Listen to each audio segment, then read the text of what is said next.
Innama waliyukumullah wa rasuluhu wallazina amanu allazina yuqimuna as-salata wa yutuna az-zakata wa hum raki'un. Wali kalian maksudnya apa?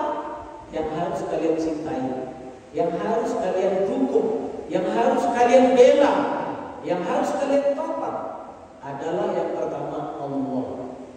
Berwala kepada Allah maksudnya mencintai Allah, mencintai syariat Allah, membela syariat Allah. Kemudian Rasulnya, berwala kepada Rasul maksudnya apa? Membela Rasulnya, membela sunnahnya, mencintai sunnahnya.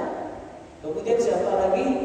Orang-orang yang beriman, yang imannya kemudian wujud dalam amal soleh. Dia menunaikan sholat, mengerjakan sholat, menunaikan zakat, dan setiap hari dia rukuk patuh kepada Allah Subhanahu wa Ta'ala.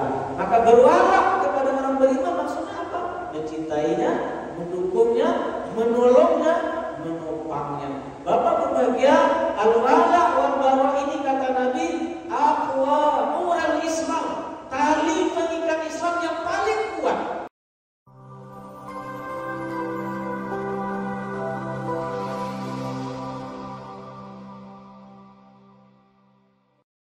Warahmatullahi wabarakatuh. Alhamdulillahirabbil alamin wal 'aqibatu lil muttaqin wa la 'udwana illa 'alal zalimin. Wa azkar salawatillahi wa taslimatihi ala khairi khalqihi sayyidil anbiya'i wal mursalin wa ala alihi wa sahbihi wa azwajihi wa dhurriyyatihi wa ashabihi wa junudihi wa man da'a bi da'watihi واستنى بسنته واقتفى أثره وسلك نهجه إلى يوم الدين. أما بعد يا أيها الذين آمنوا اتقوا الله حق تقاته ولا تموتن إلا وأنتم مسلمون واسمعوا إلى قول ربنا في محكم تنزيله. أعوذ بالله من الشيطان الرجيم. إنما وليكم الله ورسوله والذين آمنوا الذين يقيمون الصلاة ويؤتون الزكاة وهم راكعون. Yang saya hormati Ketua dan Segenap Takmir Masjid Mukhlisin, yang kita hormati Ketua GSB Bapak Haji Joni Firgo beserta seluruh jajaran, alim ulama, cerdik pandai, tokoh masyarakat, unsur pemerintah kalau ada, anggota dewan juga kalau ada yang hadir bersama kita, serta pada umumnya hadirin hadirat bapak dan ibu jemaah subuh yang dimuliakan Allah Subhanahu wa Ta'ala. Mari kembali kita dari lubuk hati yang paling dalam mempersembahkan syukur hadirat Allah Subhanahu wa Ta'ala, Allah pencipta, penjaga, pengatur jagat semesta. Alhamdulillah pagi ini kita diberi kemudahan oleh Allah untuk bangun, lalu mengangkat kaki, mengangkat tangan menuju salah satu rumah ini untuk menunaikan sholat sujud berjamaah dan kemudian untuk duduk di majelis ilmu ini. Semoga kita semua mendapatkan fadilah dan keutamaan sholat subuh dan fadilah serta keutamaan thalabul ilmi. Antaranya kata Nabi thalabul ilmi la yastaghfir lahu man fis samawati wa man fil ardh hatta al-insan atau hatta namlah fi wajriha. Sesungguhnya orang yang menuntut ilmu itu didoakan oleh seluruh makhluk Allah yang ada di langit dan di bumi untuk dimintakan ampun, termasuk sampai ikan yang ada di lautan pun ikut memintakan ampun, semut yang ada di sarangnya pun ikut memintakan ampun. Kenapa demikian? Karena kata para ulama, makhluk Allah itu tahu seandainya dunia ini diatur, dikelola oleh orang yang berilmu, tapi tentu tak sembarang berilmu yang ilmunya menyambung dengan pencipta, maka mereka tidak akan terzalimi. Nabi juga mengatakan man kharaja fi talabil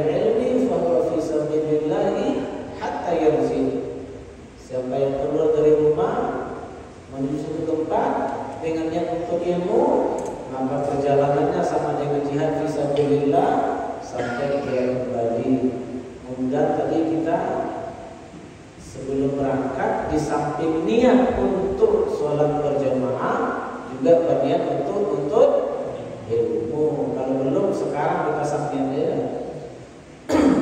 Karena innamal a'malu binniyat. Kapan berbahagia subuh ini? Saya mengajak kita semua untuk mentadabburi beberapa ayat Al-Quran di dalam surah Al-Isra terkait dengan peristiwa yang terjadi sekarang, perang antara saudara-saudara kita di Palestina dengan Israel. Ini surah ini bisa diterima dengan baik, Pak? Oh, ya, baik. Kemudian kita mulai dulu. Tadi kita dipimpin oleh Pak Imam untuk bertahlil, membaca la ilaha illallah. Ini kalimat sakti, intinya adalah kita menafikan seluruh macam Tuhan, lalu kita isbatkan, kita tetapkan satu saja, kemudian yaitu Allah Subhanahu wa Ta'ala. Lafaz ini kemudian sebelumnya sudah kita patri dengan syahadah asyhadu, yang berarti saya bersaksi, saya bersumpah, saya proklamirkan, saya berjanji setia bahwa tidak ada ilah selain Allah dan Muhammad adalah Rasulullah sallallahu alaihi wasallam. Bapak berbahagia, ketahuilah bahwa dua kalimat syahadat ini adalah sibrah. Sibrah itu bahasa kitanya celup warna. Dulu waktu sekolah, kalau ada celana yang sudah kusam, nah itu dibeli one text bahasa jenis celup itu, kemudian dicelupkan berubah warnanya jadi baru lagi. Itulah arti sibrah. Ya, jadi dua kalimat syahadat ini adalah sibrah yang mencelup pribadi seorang muslim. Yang pertama yang dicelupnya adalah fikrohnya, pemikirannya. Maka orang Islam itu cara berpikirnya, pola pikirnya tentang baik dan buruk, boleh dan tidak, halal dan haram, termasuk orientasi dan tujuan hidupnya wajib berbeda dengan yang tidak bersyahadat. Kalau ada orang sudah asyhadu an la ilaha illallah wa asyhadu anna Muhammadar Rasulullah, tapi pola pikirnya tentang baik buruk, halal haram, boleh tidak, orientasi hidup, tujuan hidup itu sama dengan yang tidak bersyahadat, berarti dua kalimat syahadat ini, bahkan Islam ini tidak mensibrohnya, tidak mewarnainya, berarti ada masalah. Lalu kemudian dari sibroh terhadap pemikiran berubah menjadi selanjutnya mensibroh jasad kita, fisik kita. Maka orang yang sudah bersyahadat, cara berpakaiannya, gerak-geriknya, apa yang dipandangnya, apa yang dipegangnya, apa yang disentuhnya, apa yang dimakannya, apa yang diminumnya, wajib berbeda dengan yang tidak bersyahadat. Kalau ada orang sudah asyhadu an la ilaha illallah, asyhadu anna Muhammadar Rasulullah, tapi cara berpakaiannya, gerak-geriknya, apa yang dimakannya, apa yang disentuhnya, kemana kakinya melangkah, sama dengan yang tidak bersyahadat, berarti dua kalimat syahadat tidak mencelupnya, tidak mensibrohnya, tidak memberikan warna kepadanya. Lalu kemudian selanjutnya adalah sibroh terhadap syuurnya, terhadap perasaannya. Maka orang kalau sudah bersyahadat, ya, apa yang dia senangi, apa yang dia benci, siapa yang dia sayangi, siapa yang dia benci, siapa yang dianggap musuh, siapa yang dianggap kawan, siapa yang didukung, siapa yang tidak. Nah, itu mesti berbeda dengan yang tidak bersyahadat.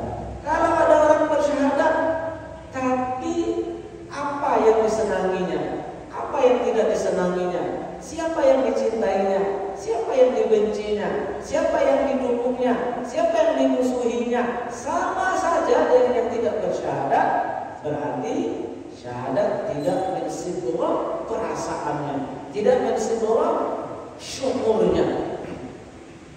Namun bahagia dalam masalah ketiga inilah, maka para ulama kemudian mengatakan bahwa ya salah satu yang harus muncul dari akidah itu adalah apa yang disebut dengan al-wala wal bara.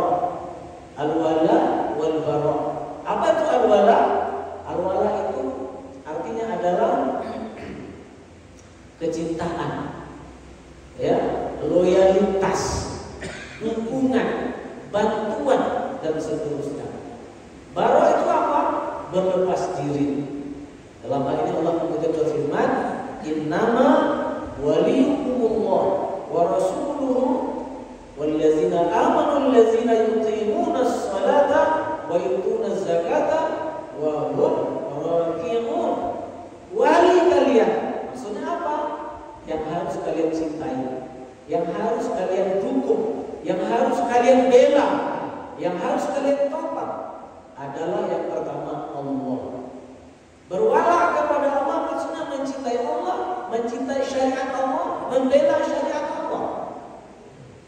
Kemudian Rasulnya, berwala kepada Rasul maksudnya apa? Membela Rasulnya, membela sunnahnya, mencintai sunnahnya. Kemudian siapa lagi? Orang-orang yang beriman, yang imannya kemudian wujud dalam amal soleh. Dia menunaikan sholat, mengerjakan sholat, menunaikan zakat, dan setiap hari dia rukuk patuh kepada Allah Subhanahu wa Ta'ala. Maka berwala kepada orang beriman maksudnya apa? Mencintainya, mendukungnya, menolongnya, menopangnya. Bapak berbahagia, al-wala wal bara ini kata Nabi, aqwa ural Islam, tali pengikat Islam yang paling kuat. Maksudnya apa? Kalau umat Islam ini paham dengan al-wala wal bara, dia pahami siapa yang harus disayanginya, dicintainya, dibelanya, ditolongnya, siapa yang harus dia melepas diri bahkan dia musuhi, dia amalkan, maka Islam ini pasti akan kuat. Apa kata Nabi? Ya, aqwa ural Islam al-hubbu fillah wal bughdu fillah. Tali pengikat Islam yang paling kuat adalah berkasih sayang karena Allah, mencintai karena Allah, kemudian benci juga karena Allah.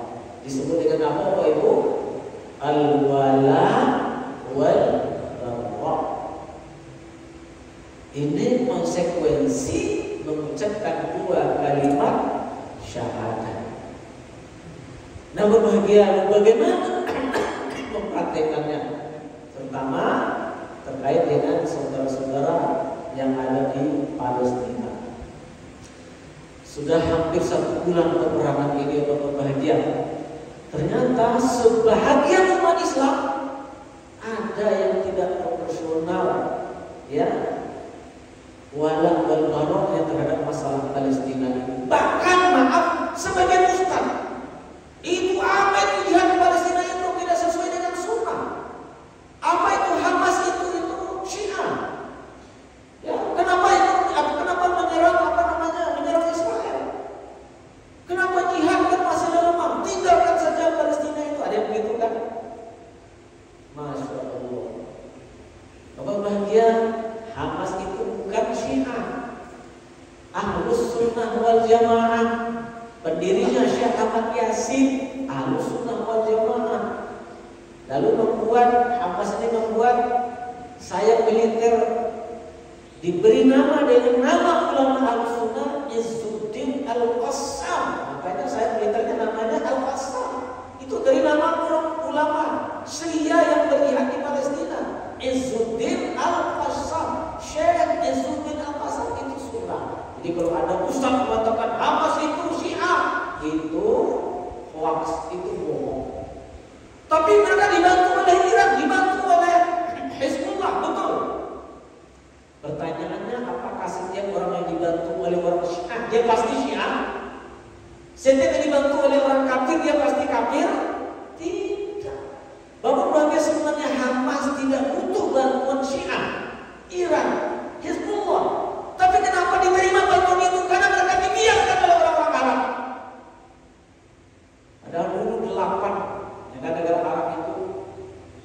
dengan membuat sumpah janji setia. Satu, tidak akan mengakui Israel, tidak akan tidak akan berdamai, tidak akan membuat normalisasi dengan Israel. Yang kedua, akan berusaha mengembalikan tanah-tanah yang dirampas oleh Israel. Kemudian akan berusaha menolong perjuangan Palestina. Tapi satu persatu diam-diam mungkir terhadap janjinya. Bahkan ada yang terus terang melakukan tatbih atau normalisasi dengan Israel. Sudah ada 4 negara yang normalisasi dengan Israel. 1 Uni Emirat Arab, ini the dead code-nya, Bahrain, Maroko, Sudan, Arab Saudi. Sebenarnya dalam proses normalisasi itu terhenti karena perang ini. Jadi sekali lagi sebenarnya pejuang di Palestina itu tidak mesti mengambil bantuan daripada Syiah. Tapi kenapa? Nggak ada lagi siapa yang bantu. Lalu kemudian tinggalkan saja Palestina itu, kan masih lemah. Bapak membagian kalau ada ustaz yang mengatakan tinggalkan Palestina, berarti dia pendukung Zionis Israel. Karena memang Zionis Israel itu tujuannya. Bapak perhatian, Israel itu punya peta negara Israel Raya. Tahun lalu Urdun memanggil duta besar Israel sana. Apa sebab salah seorang pejabat Israel itu bercerita tentang peta Israel Raya itu di Prancis. Dan di masa perang beberapa minggu ini, mereka orang Yahudi Israel itu banyak sekali mengupload di medsosnya peta Israel. Apa itu peta Israel? Cita-cita mereka mendirikan negara, satu wilayahnya 100% Palestina, kemudian Urdun, kemudian Irak, kemudian sebagian Mesir, kemudian sebagian Arab Saudi termasuk Madinah. Itu cita-cita mereka. Jadi kalau tinggalkan Gaza, tinggalkan Palestina, memang itu maunya Israel. Ini ustaz pendukung Zionis berarti. Kemudian disalahkan kenapa 7 Oktober hari Sabtu Hamas dan pejuang-pejuang lain yang menyerang Israel. Mereka lupa bahagia. 1, Palestina sudah terjajah sejak tahun 48, sudah 70 tahun lebih, 75 tahun.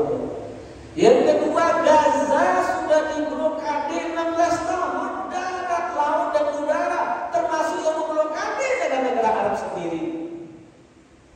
Kemudian mereka juga lupa, ya, sejak naiknya pemerintahan kanan radikal ini, itu tepi barat, jadi Palestina itu 2 keping lagi. Jalur Gaza sedikit tepi barat. Di tepi barat itu ada kota Al-Quds, di sana ada Masjid Al-Aqsa. Di tepi barat itu hampir setiap hari, ya, biasanya mereka waktu dini hari menyerbu, menangkapin orang-orang Palestina. Hampir setiap hari, ya. Itu sudah ribuan yang mereka tangkap, sudah ratusan mereka bunuh, sudah ratusan rumah yang mereka hancurkan. Ya, sudah berapa ratus kilo, kilo jalan yang sudah dihancurkan, jaringan listrik, jaringan air dan seterusnya. Dan satu lagi yang lebih parah, mereka selama ini membagi Masjid Al-Aqsa menjadi 2 macam. Yang pertama namanya Taqsim Az-Zamani, pembagian secara waktu. Ada waktu untuk umat Islam, ada waktu untuk Yahudi. Ya, jadi dari jam 7 pagi sampai jam 11 itu harus dikosongkan karena orang Yahudi beribadah. Padahal itu bukan sinagog, itu masjid.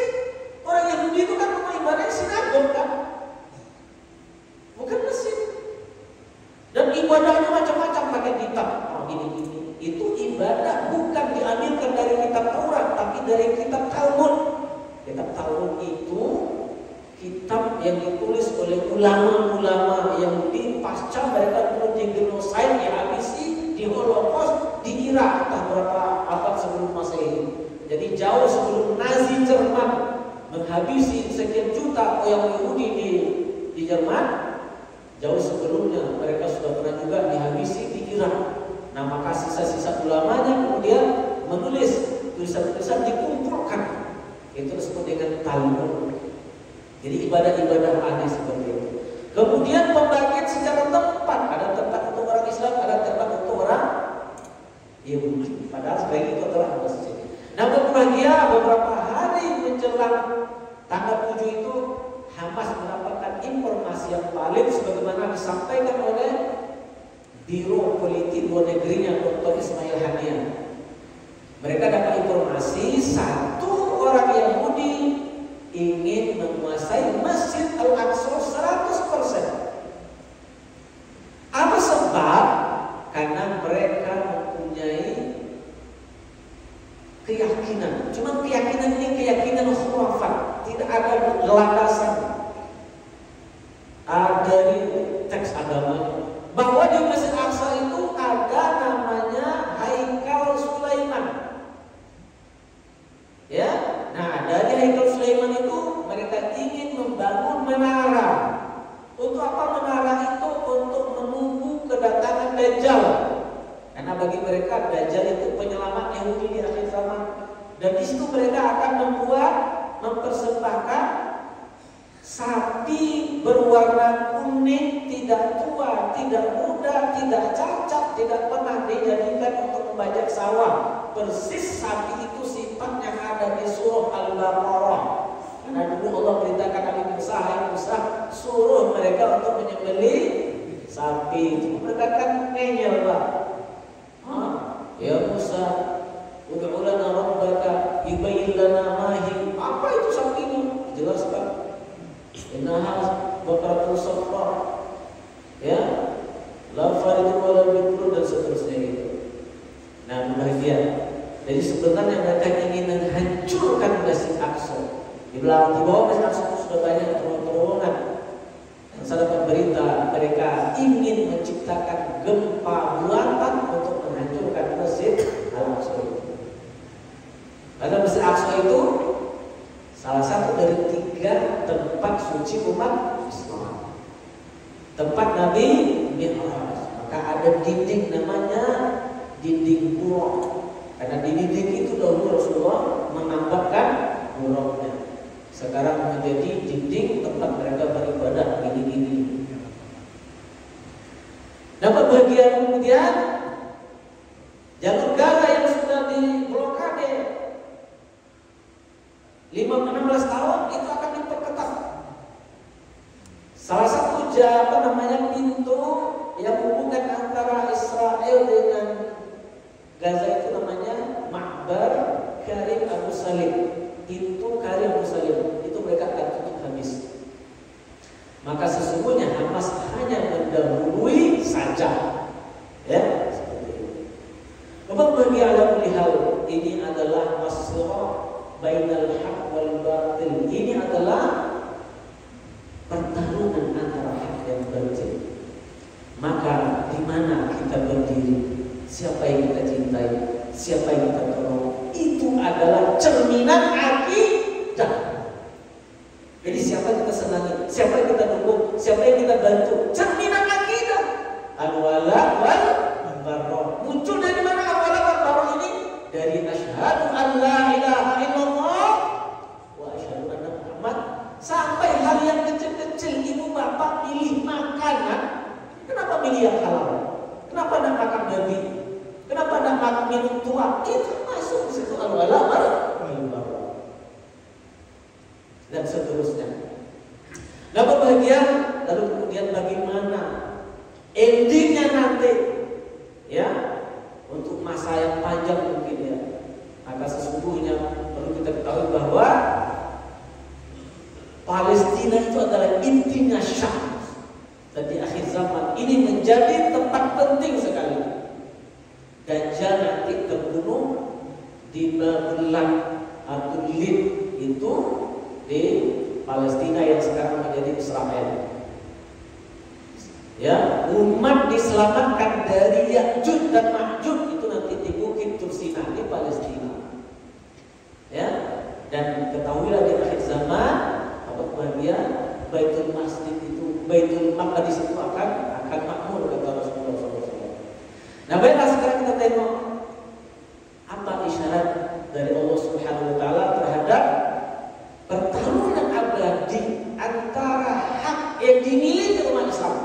dengan kebatilan yang dimiliki oleh orang Yahudi yang diterjemahkan oleh mereka dalam penjajahan, dalam kezaliman kepada umat Islam. Bahagia untuk ketahui kita punya musuh. Ada musuh yang nyata, ada yang tidak nyata. Musuh yang nyata itu ada musuh eksternal, ada musuh internal. Musuh eksternal kita yang paling dahsyat adalah Yahudi. Musuh internal kita yang paling dahsyat adalah munafik. Karena itu dalam Quran umat yang paling banyak diceritakan adalah Bani Israel. Bahkan ada sendiri namanya surah Bani Israel. Nabi yang paling banyak diceritakan adalah Nabi Musa. Itu menunjukkan musuh eksternal kita yang sangat dahsyat adalah orang Yahudi. Kalau yang internal munafik, makanya beberapa ayat saja di surah Al-Baqarah itu sudah ketemu cerita surah Al-Munafik. Di surah Al-Anfal banyak cerita munafik.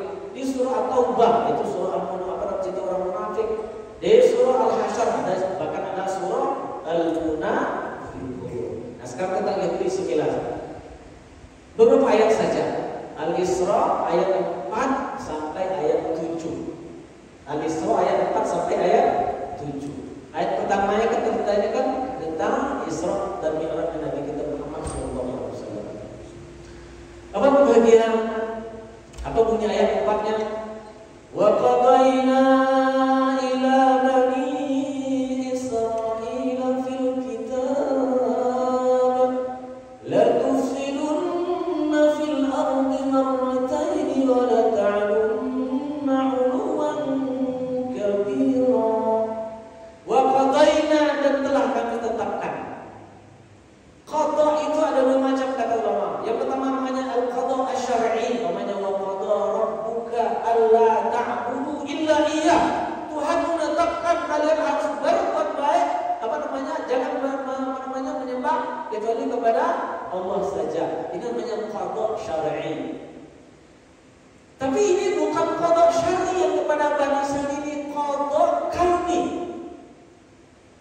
Ilmu Allah mendahului segala sesuatu.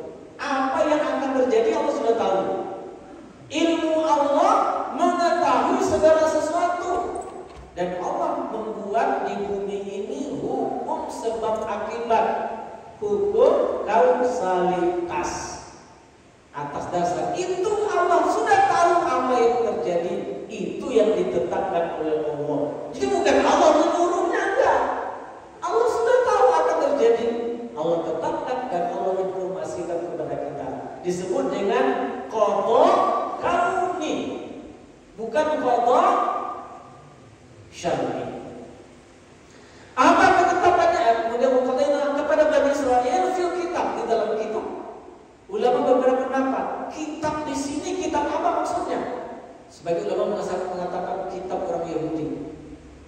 Tapi ulama-ulama kontemporer banyak yang mengatakan bukan. Ini maksudnya di dalam Quran. Kenapa ini surah Al-Isra? Ceritanya Isra Bani Israil dan Muhammad. Bahkan ada di ayat 9 nantinya Allah mengatakan wa inna hadzal Qur'an yahdi lillati hiya aqwam. Quran ini memberi petunjuk kepada jalan yang lurus. Saya cenderung mengatakan berpendapat fil kitab di sini adalah di dalam Al-Quran. Apa ketetapannya? La tufsidunna. Ini dikata-kata fasada, merusak. Ya, tufsidunna asalnya waw di situ wakil antum, kalian. Kalian di sini maksudnya orang-orang Bani Israel, orang-orang Yahudi. Ada lam taukid dan nun taukid sakilah. Jadilah la tufsidunna. Pasti kalian akan membuat kerusakan fil ardi, di muka bumi. Nah, marrataini, dua kali. Nah, dua kali ini juga para ulama berbeda pendapat. Ada yang mengatakan balik ke belakang. Dahulu Yahudi itu punya dua dosa besar. Yang pertama memalsukan kitab suci, yang kedua membunuhi para nabi.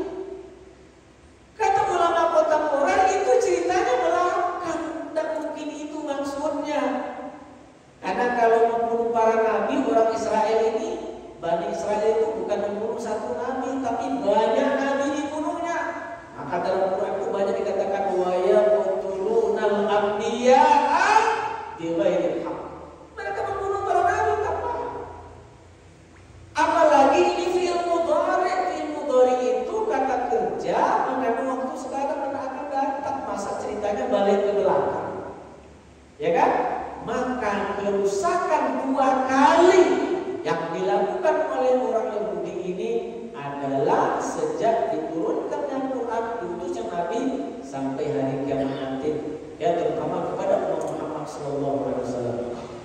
Wala ta'lunna 'uluwan kabira, dan kalian hai orang Yahudi ketika membuat kerusakan itu akan menyombongkan diri dengan sesombong-sombongnya. Orang Yahudi itu sangat sombong, ya? Nah, berbahagia. Tentu muncul pertanyaan, kapan, apa bentuk kerusakan yang pertama dan bagaimana kesudahannya, ya kan? Kapan dan bagaimana kerusakan yang kedua, lalu bagaimana kesudahannya? Bapak berbahagia, kita baca dulu ayat yang menceritakan ending atau akhir kerusakan yang pertama. Apa bunyi ayatnya? Fa idza jaa wa'du lahuma ba'atsna 'alaikum 'ibadan lana uli ba'sin syadid fajasu khilal ad-diyar wa kana wa'dan maf'ula. Manakala datang janji Allah yang pertama. Janji yang pertama maksudnya janji Allah untuk menghabisi kerusakan, kepungahan orang Yahudi yang pertama sekali. Apa yang dilakukan oleh Allah? Allah membangkitkan bala tentara, tetapi dibahasakan oleh Quran bukan dengan junud. Tentara itu bahasanya satu jundun, jundani, junud. Junud, wa ma ya'lamu junuda rabbika illa hu, tidak ada yang tahu tentang Allah kecuali Allah. Tapi Allah bahasakan dengan ibad, dengan para hamba. Kata para ulama ini mengisyaratkan sesungguhnya kekuatan umat Islam yang utama itu bukan pada otot, bukan pada fisik, bukan pada senjata, bahkan bukan pada jumlah, tapi kekuatan umat Islam yang pertama terletak pada ubudiyahnya kepada Allah. Allahu Akbar. Karena dalam perang-perang itu baca perang zaman Nabi tak pernah secara jumlah itu lebih banyak, tapi ditolong oleh Allah. Kenapa ditolong oleh Allah? Karena yang ditolong itu berhak untuk ditolong. Allah punya janji, wa kana haqqan alaina nasrul mu'minin. Ini bahasanya luar biasa. Hak kami kata Allah. Bayangkan, hak kami kata Allah, ya, untuk menolong orang beriman. Cuman iman itu bukti utamanya adalah sholat. Bukti utamanya adalah sholat. Dan sholat adalah ubudiyah utama kepada Allah Subhanahu wa Ta'ala.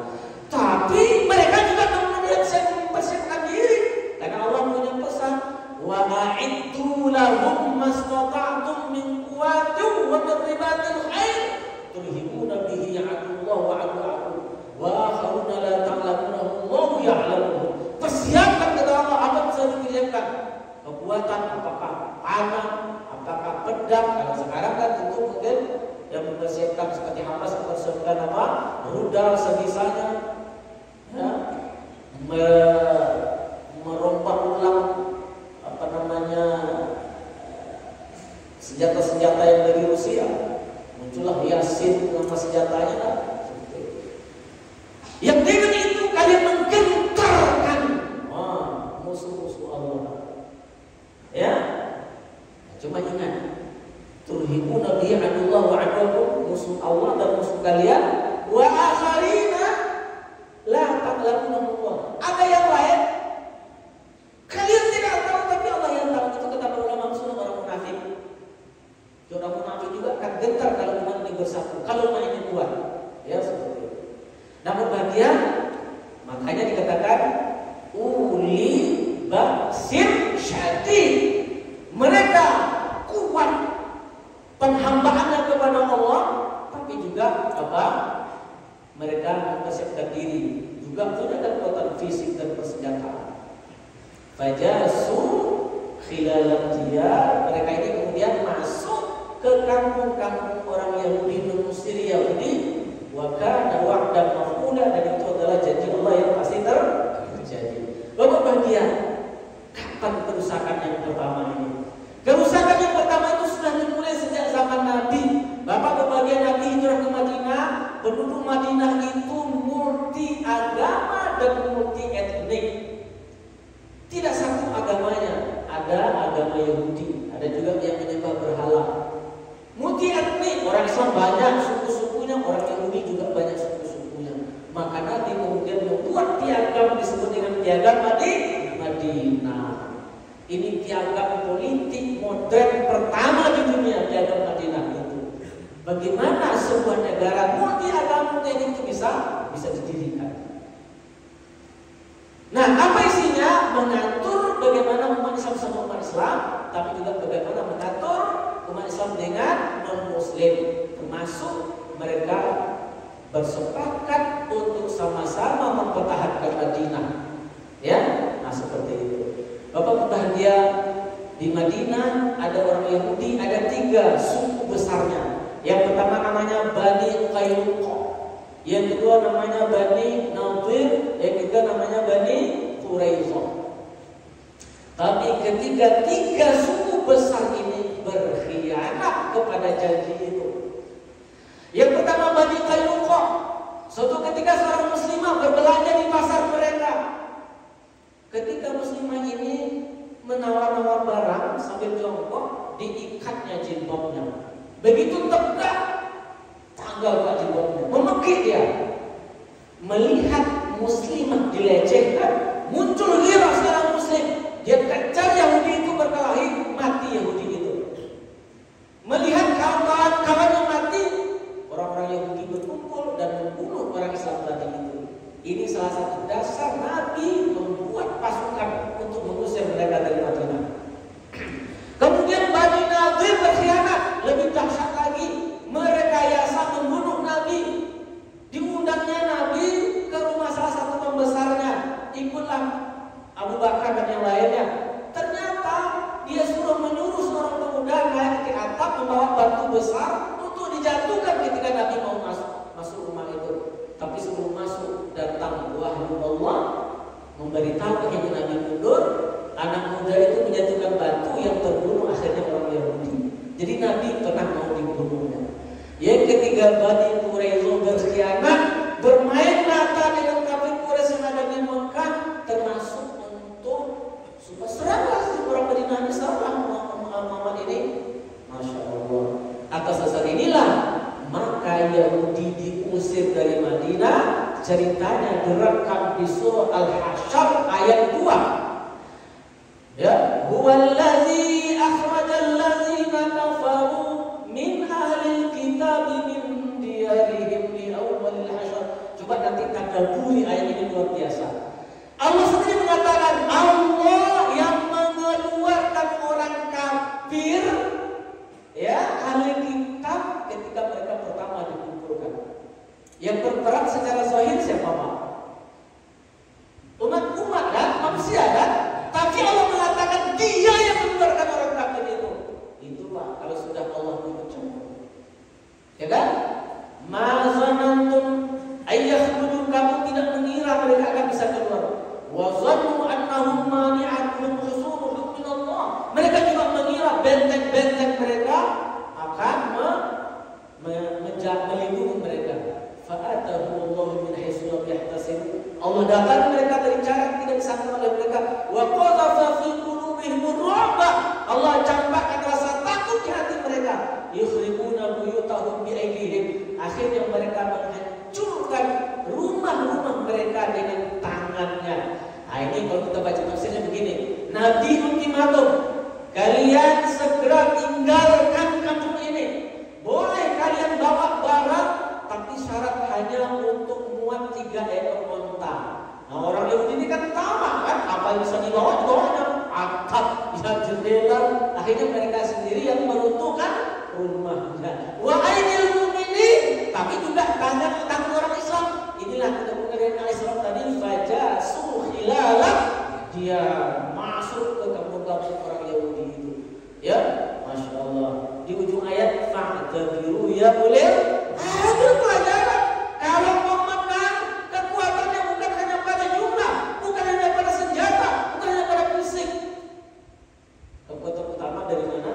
dari Allah. Coba Allah mengatakan wallazi akhrajal ladzina kafaru. Allah yang mengatakan yang mengeluarkan orang-orang kafir. Bapak bagian terbentuknya sekte Syiah yang hulu kepada Ali. Ya, Ali dianggap tetesan Tuhan. Maka orang Syiah itu kalau mereka kaget bukan ya Allah, bukan ya Ali, ya Ali. Gitu kan. Itu siapa di belakangnya Bapak Ibu? Seorang Yahudi dari Yaman namanya Abdullah bin Sabah. Terbunuhnya Utsman bin Affan oleh demonstran dari Mesir dan dari Irak itu karena surat kaleng dari Abdullah bin Sabah. Terjadinya perang Jamal antara pengikut Aisyah dengan Ali bin Abi Thalib. Ya, itu provokasi anak buah Abdullah bin Sabah.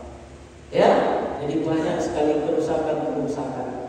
Ya, tadi dari Madinah diusir di masa Nabi, kemudian puncaknya Yahudi juga diusir dari Palestina di masa Khalifah Umar bin Khattab. 2 tahun Umar bin Khattab jadi khalifah, dia datang menaklukkan Palestina yang waktu itu dikuasai oleh Romawi. Langsung Umar yang mengambil kunci Baitul Maqdis. Lalu kemudian Umar membuat sebuah perjanjian namanya Uqdah Umariyah. Salah satu intinya tanah Palestina itu wakaf bagi umat Islam. Bahkan bagian tahun yang lalu seorang pendeta Kristen di Palestina itu membuat video. Apa katanya, wahai pemimpin-pemimpin Arab, kenapa kalian biarkan orang Palestina berjuang sendirian? Tidakkah ingat kalian dengan pendahulu-pendahulu kalian yang mulia? Tidakkah kalian ingat tentang janji Umar? Kami saja katanya Kristen Palestina masih berpegang kepada janji atau udah kembali. Mereka kesal sekali bahwa Kristen yang ada di Palestina itu menyesalkan pemimpin Arab yang tidak mau menolong Palestina. Maka diusirlah orang Yahudi di Palestina, disebut dengan diaspora. Lalu mereka tersebar ke luar negeri. Ya, ada yang tersebar di Tengah Tengah, di Libya, di Yaman, di Irak, di negara-negara Afrika, ada yang tersebar di Eropa, di Inggris, di Prancis, di Belanda, di Rusia. Nah, bagian mereka selama di luar itu ternyata membangun jaringan, membangun ekonomi, bahkan berusaha menguasai secara tidak langsung terutama Inggris. Ya, nah, tadi kalau Masya Allah jaringan ekonomi Yahudi itu luar biasa. Ya, termasuk kemudian membuat organisasi baik yang diumumkan maupun yang rahasia, di antaranya Freemason. Sebuah kesih yang sangat berbahaya. Tapi ternyata Freemason ini kemudian banyak juga anggotanya itu tokoh-tokoh Islam, pemimpin Arab itu. Ya, bahkan kemudian dia saya pernah baca tulisannya Syekh Fatih Khan, yaitu 20 direktur yang ada di badan-badan dunia PBB itu orang Yahudi. Dalam 7 di antara jenderal yang ada di Pentagon itu adalah Yahudi. Sangat dahsyat mereka itu. Nah, berbagian lalu mereka melakukan kerusakan di berbagai bidang, termasuk kerusakan di bidang akhlak dan menghancurkan agama. Kenapa mereka ingin perlu merusak agama dan akhlak? Karena mereka ingin membuat peradaban baru sesuai dengan Talmud. Di dalam kitab Talmud dikatakan orang Yahudi adalah anak Tuhan yang paling disayangi. Selain Yahudi itu adalah binatang, diciptakan oleh Tuhan berbentuk manusia supaya layak menjadi budak Yahudi yang bekerja siang dan malam tanpa lelah. Beberapa minggu yang lalu, Yoav Gallant itu Menteri Pertahanan Israel mengatakan, bunuh saja orang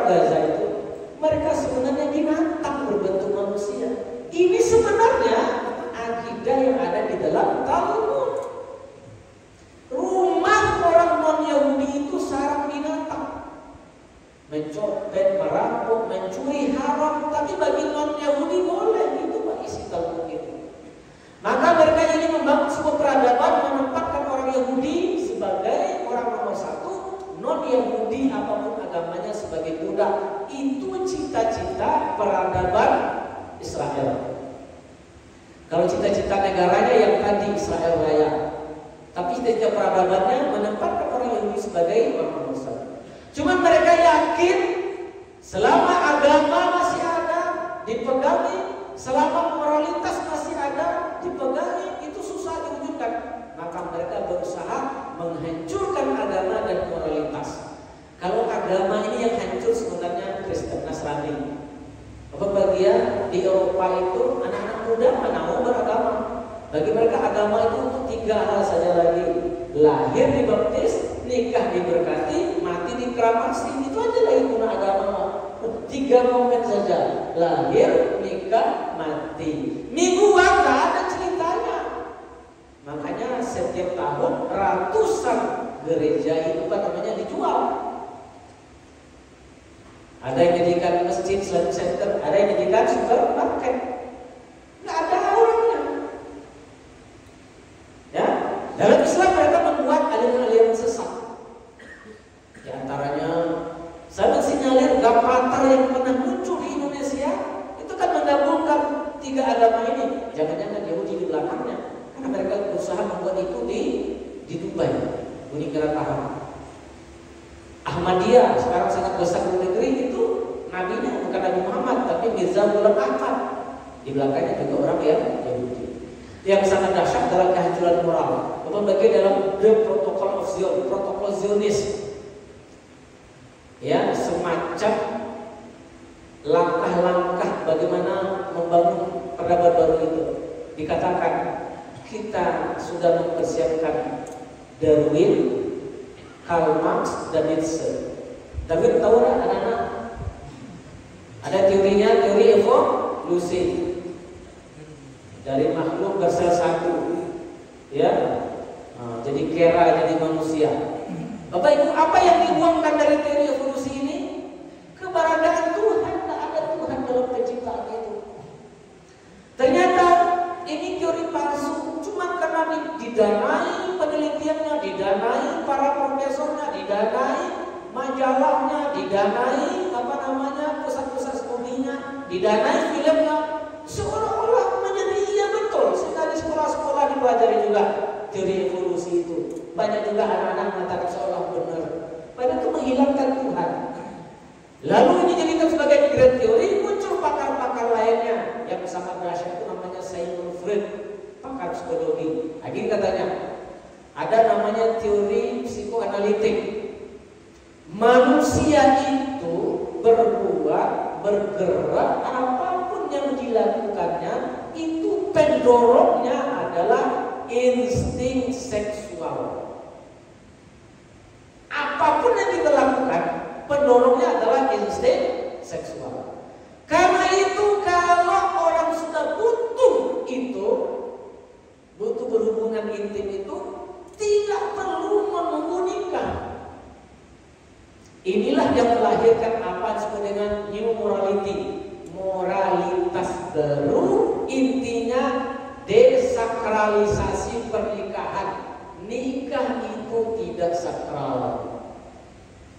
Bapak Ibu, ada yang suka bola? Sekarang Ronaldo di mana Pak?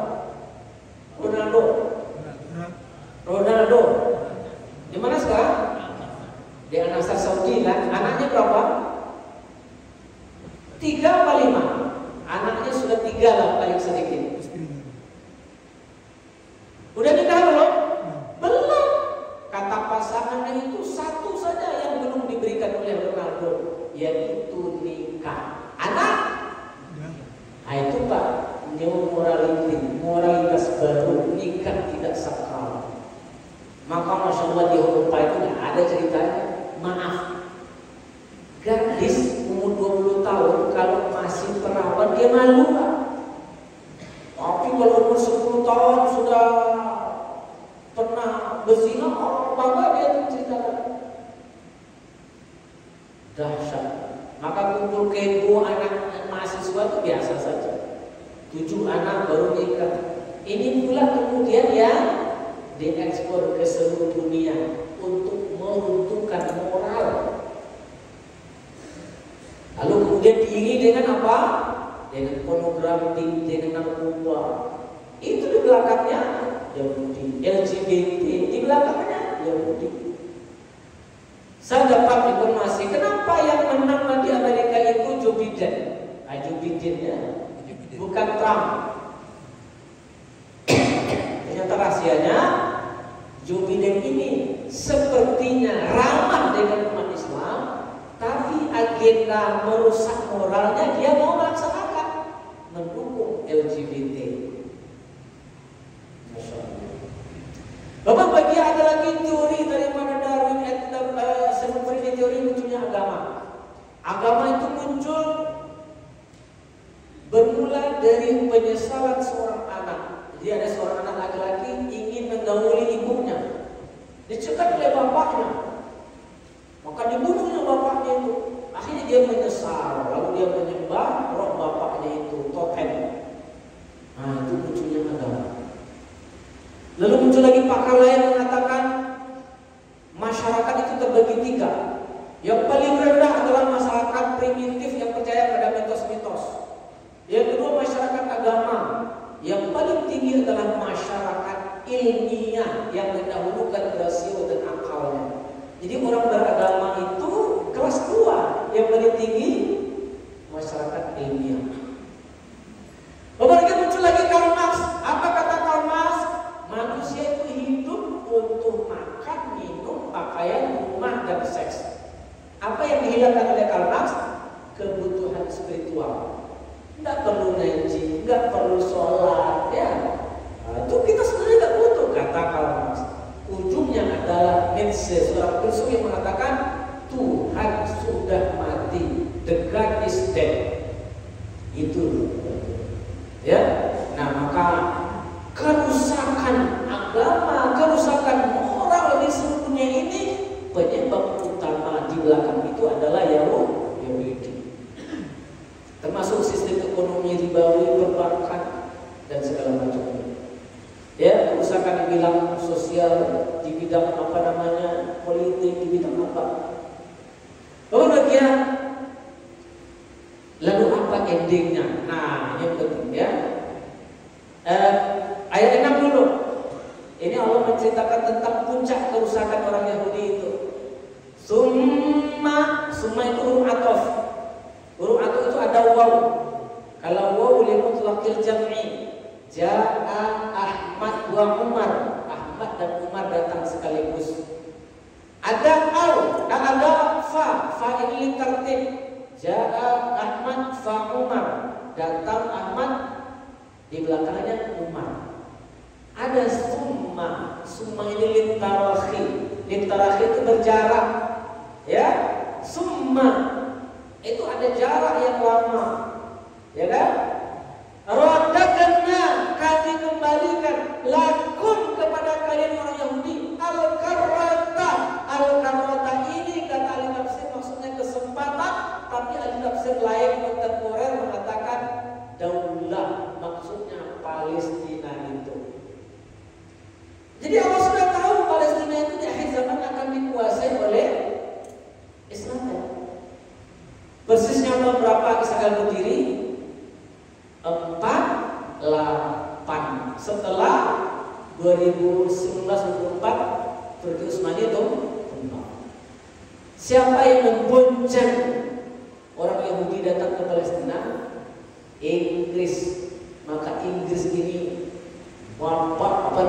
negara yang paling besar andilnya dahulu kala terhadap kezaliman yang dialami oleh saudara kita di Palestina. Kalau sekarang Amerika dapat berbahagia, ya, alaihim dengan mengalahkan mereka, maksudnya mengalahkan orang Islam. Jadi sudah diprediksi, sudah disampaikan oleh Allah Subhanahu.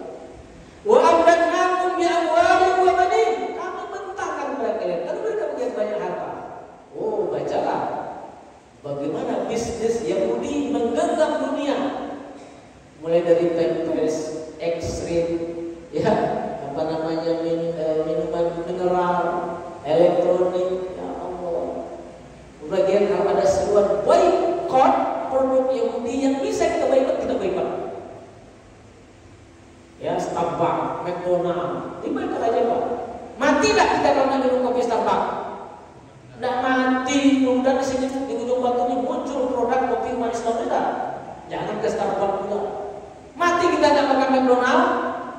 Nanti Pak Haji Joni buat pabrik roti ya nggak? Nggak mati kita insya Allah ya. Seperti itu. Banding anak itu maksudnya bisa anak kandung, bisa juga kemudian non Yahudi tapi manut kepada lobby Yahudi, termasuk Joe Biden. Joe Biden ini Kristen, tapi apa dia bilang? Saya ini Zionis. Nah, Zionis apa dia? Apa sebenarnya Zionis? Ini beda Yahudi secara hukum dengan Zionis. Karena tidak semua Yahudi mendukung negara Israel itu. Ada juga banyak orang Yahudi yang tidak sepaham dengan Zionis.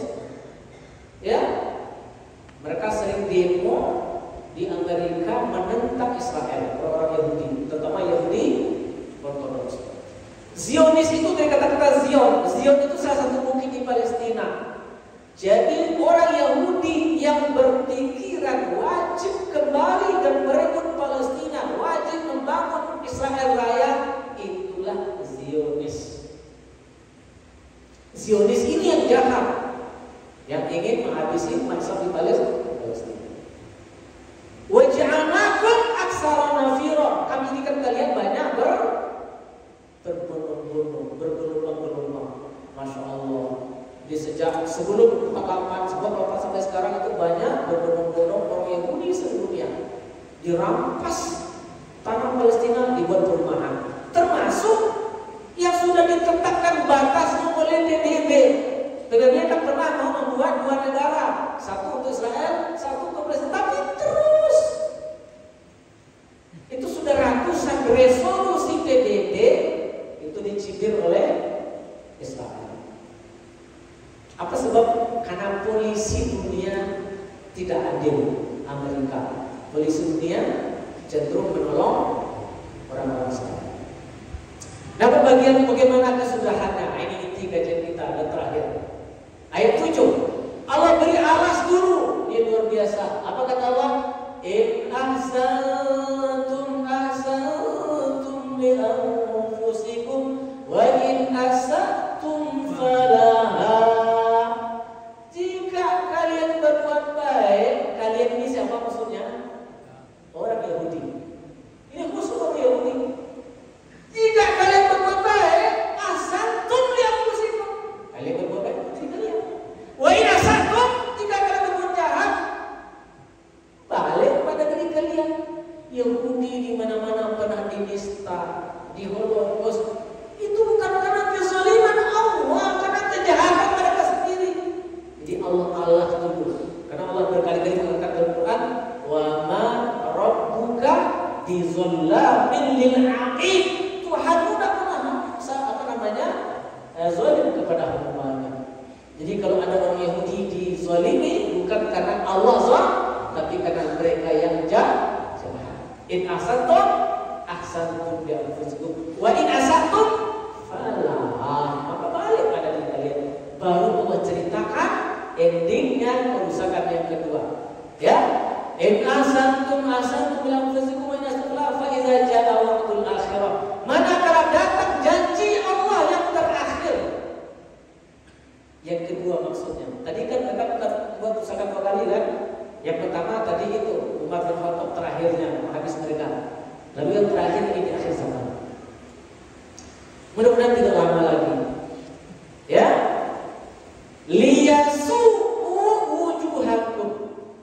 Ini kata yasu'u, liyasu'u itu ada dhamir hum di sana hum. Pertanyaannya hum ini kemana balik ayat kata gantinya itu? Itu tidak ada di ayat itu. Karena sebelumnya kan antum. Nah, baginya ada rahasianya. Ada ungkapan yang di situ dibuat. Karena sudah ada pada ayat sebelumnya, ayat 5. Jadi di sini ada ungkapan ba'asna alaikum ibadan lana uli ba'sin syadid. Tapi nggak nampak lagi, cuma kata gantinya masih ada di situ. Paham Ibu? Halo? Hah? Liyasu'u wujuhakum, mereka akan membuat muka kalian hitam atau merah padam karena takut, karena malu. Mereka itu siapa? Di ayat itu tidak ada balik mereka itu. Balik mereka itu apa? Ke ba'asna alaikum ibadan lana uli ba'sin syadid. Kami kembali akan membangkitkan generasi seperti generasi di awal dahulu. Kualitas ibadahnya. Jadi rahasia kebahagiaan orang Yahudi belum bisa dikalahkan sebelum muncul generasi yang ibadah mereka itu mendekati atau mirip dengan ibadah generasi pertama yang dulu menghancurkan mereka. Itu maksudnya itu. Tambah lagi dengan ayat waliyadkhulul masjidah. Mereka kembali akan masuk masjid. Satu maksudnya akan menguasai Masjid Al-Aqsa kembali. Dua maksudnya generasi yang bisa mengalahkan mereka itu adalah generasi yang cinta masjid, sebagaimana dahulu generasi Umar bin Khattab. Bapak Ibu, Umar bin Khattab pernah terlambat sholat asar. Terlambat itu bukan sampai maghrib Pak. Timur 5 soji sudah selesai sembahyang. Itu saja. Akhirnya dia menyesal. Saya terlambat ini gara-gara nengok kebun kurma. Dijual kebun kurma itu. Lalu kemudian diinfakkan duitnya 100% fisabilillah. Bapak Ibu, kalau kita terapkan mungkin kita habis harta ya. Pernah terlambat karena TV? Jual TV itu. Pernah terlambat karena mobil? Jual mobil. Ada seorang namanya Ibnu Umar, cuma ulama berpendapat ini Ibnu Umar siapa? Apakah Ibnu Umar anaknya Umar bin Khattab? Dia tinggalnya di Basra. Basra itu mana Pak? Basra itu di Kuansin. Kampung saya. Basra Irak maksudnya. Dia bilang begini, saya seumur hidup hanya sekali tidak sholat isya berjamaah. Penyebabnya ada tamu, dia layani tamu itu. Begitu tamu pergi, dia turun ke masjid, sudah selesai sholat. Akhirnya dia keliling seluruh kota Basra mencari masjid musola yang masih ada sholat. Tak dapat. Dia pulang menyesal. Dia hukum dirinya malam itu tidak tidur sampai subuh untuk beribadah kepada Allah. Kalau kita coba terapkan berapa malam kita tidak tidur malam. Bahkan ada riwayat Sahih Bukhari di masa sahabat, laki-laki itu kalau ada yang terlambat, kalau ada yang sakit, tapi masih bisa dipapah 2 orang untuk sampai ke sholat. Ya kan? Di Indonesia ini jarang masjid yang ada kursinya Pak. Kalau di Mesir, di Sudan, di Saudi itu kiri kanan banyak kursi Pak untuk orang tua, orang sakit. Jadi sakit tak ke masjid. Dulu dipapah Pak 2 orang sampai ke masjid. Bahkan ya, kalau ada yang tak sholat, bahkan sering terlambat, itulah dia munafik, maklumun nifaq. Bapak bagian, maka ciri generasi yang akan mengalahkan orang Yahudi itu pada sholatnya. Karena Allah hanya nolong orang beriman. Tapi beriman di sini bukan 1-2 orang, mayoritas maksudnya. Karena sholat ini, berjamaah ini indikator sehatnya iman seseorang dari penyakit nifaq. Makanya kata Nabi asqalus sholat ala munafiqina sholatul isya wa sholatul subhi. Sholat paling berat bagi orang munafik adalah sholat isya dan sholat subuh. Maka mudah-mudahan GSB ini adalah gerakan untuk mengobati dada yang di sana ada iman supaya sehat. Ya, wajib kita dukung. Mana kalau umat ini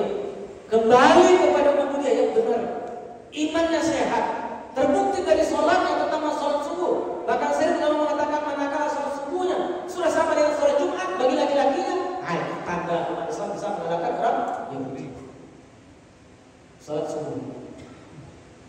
Bukti siapa Allah tak pernah mungkir dengan janji. Apa janji Allah? Wa kana haqqan alaina nafsul hak kami orang beriman. Enteng bagi Allah itu. Baca surah Al-Anfal. Allah pernah mengirimkan alfin minal malaikati. Pernah mengirimkan 5.000 malaikat. Kalau sudah malaikat yang berperang, tak ada lagi cerita. Ya, Allah pernah ngirim angin, Allah pernah ngirim hujan, ngirim petir. Ya, itu bagian dibalik penderitaan secara zahir yang kita lihat. Yang kita wajib membantunya kepada karena wajib dibantu. Kita doakan sambil sholat di rukuk sujud terakhir. Ya, tapi juga kemudian kita berusaha untuk mewariskan keimanan kepada kedua kita karena perjuangan Palestina ini perjuangan panjang. Ya, perjuangan panjang, tapi itu bukan hanya perjuangan warga Palestina. Di ujung ayat waliyutabbiru ma'alau tajbiro. Mereka akan dihancurkan sehancur-hancurnya. Kehancuran ini maksudnya kata sebagian ulama, kehancuran Yahudi yang ada di Palestina yang membuat negara Israel. Tapi ada kehancuran terakhir mereka ketika Nabi Isa telah membunuh Dajjal di Lid namanya, di Babul Lid.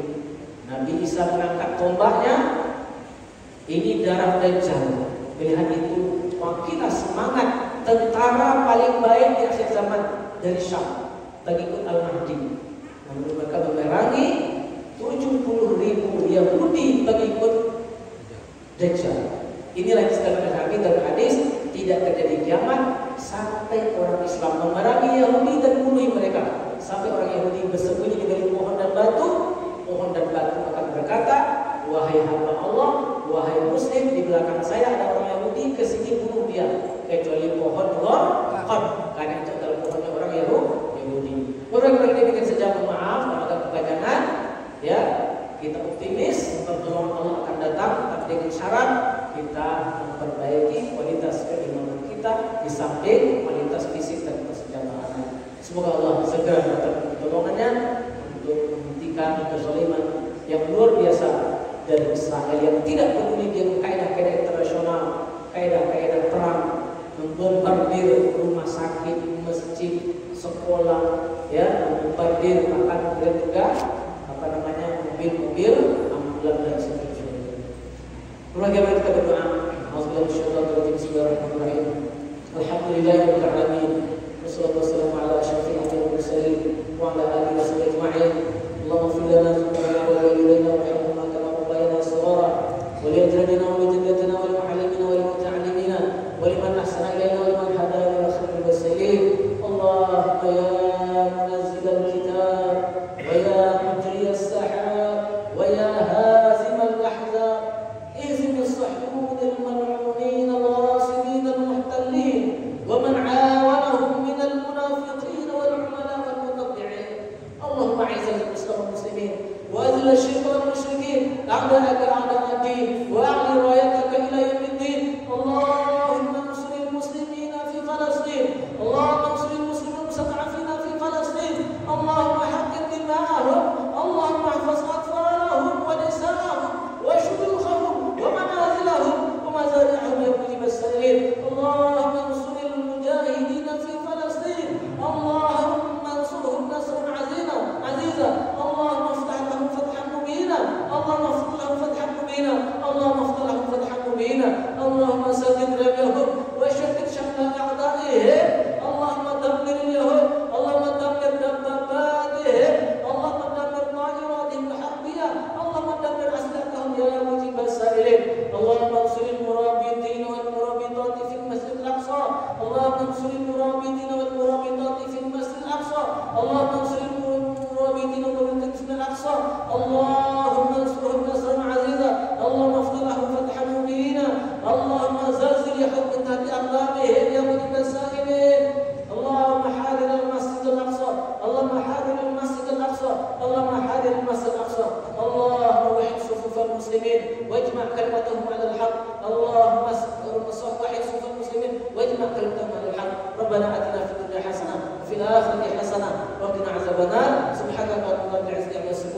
wassalamu ala mursalin